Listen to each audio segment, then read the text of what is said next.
friends and family, this is Megan Boy, aka Charles 미국 사람. A question that I've seen quite frequently from you guys is, what's it like being a non-Asian in Korea? The main thing is that you're gonna get stared at as a non-Asian foreigner a lot.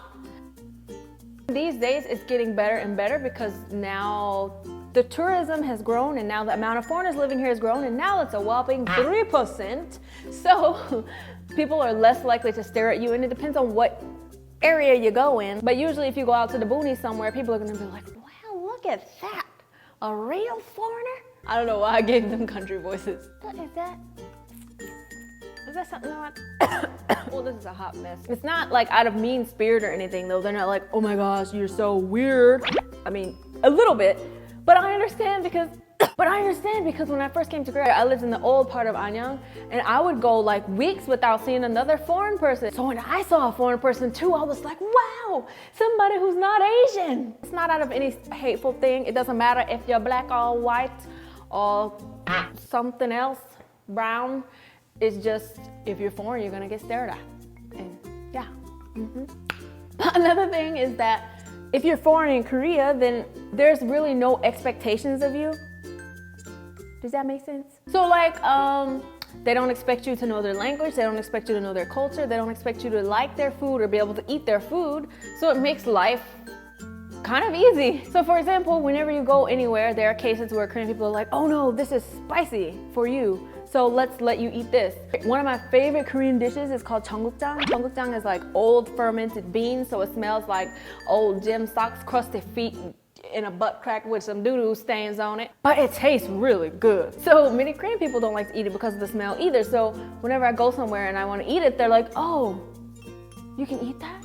But they'll like ask the other Korean people that I'm with, is that okay for her? Like they have no expectations of you to be able to, you know, keep up with their culture. So it makes it nice because there's no like, you don't feel burdened. Like you don't feel like, oh, I have to do everything right or otherwise people are gonna chastise me. And even me who speaks, you know, like fluent Korean and do a lot of Korean activities, especially working things and meetings, as long as you have a positive attitude towards it and you're not like trying to do evil stuff to them on purpose, then when you mess up something culturally or if you do something that seems odd to them, they'll just tell you, oh, it's like this. And then I'm like, oh, really? I didn't know. You know, I'm sorry, I offended you, man. They don't expect you to know Korean. So every time a Korean person sees you, they will talk to you in English if they can speak English when you go anywhere. So if you are a non-foreigner in Korean and you can't speak Korean, then you will probably be okay, but you need to learn Korean if you're gonna come to Korea. Don't be like the majority of percentage of people that come here and don't bother to learn Korean.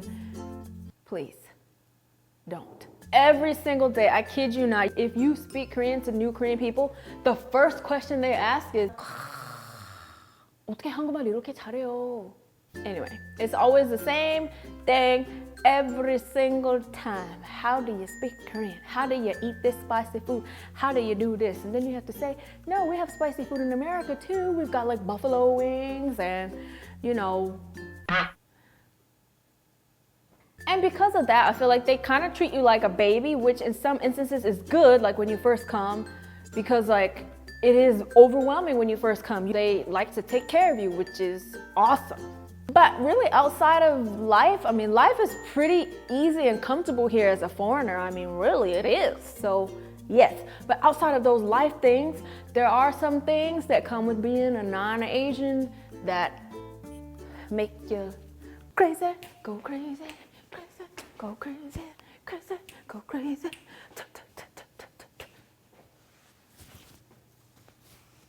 Okay. And that has to do with clothes. In non-Asian countries, you know, shoe sizes and clothes sizes are a bit different.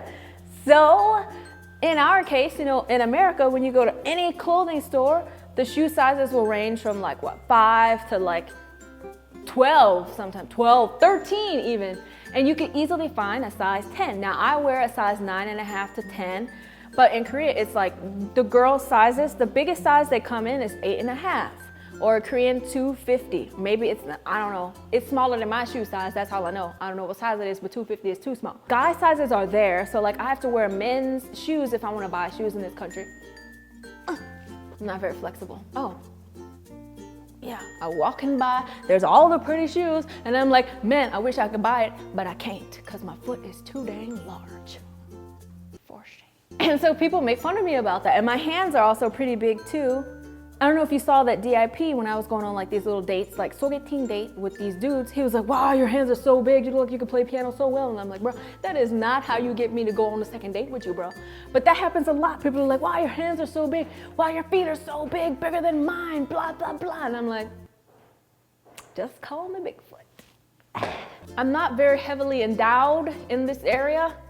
Really nothing there. So I don't have a problem here, but I know lots of foreign girls who have heaviness up and around here, and they can really buy bras and certain dresses even, because there's a lot here. And so a lot of clothes are made for smaller chested women, because on average Korean girls have smaller boobies than their foreign counterparts.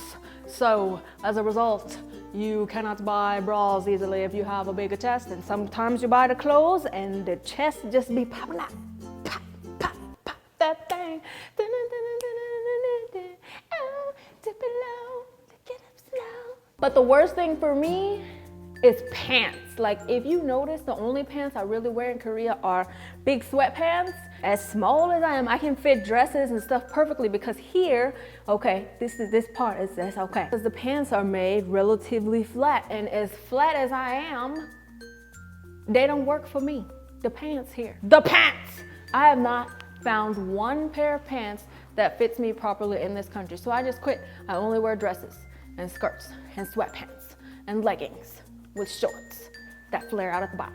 So besides those things, some other annoying things about being a foreigner in Korea is filling out stuff online. So there's certain like services and like point systems that you can sign up for, but they're only offered in Korean, which is fine. So I'll fill it out, and there was a couple times where it was required that you weren't allowed to write English 영문. Yeah, you can only write in Korean, Hangul. I was like, okay, well, I'll just write my name in Korean. So I wrote 보맨매간, right?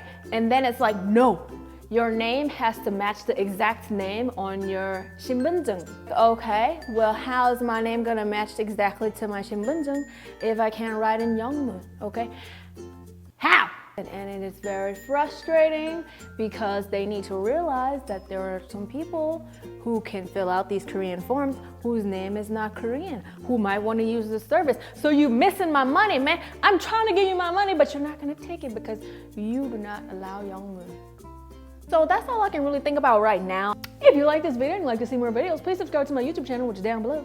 Don't forget that you can follow me on Instagram, Snapchat @미국사람, and Twitter, and like me on Facebook, and I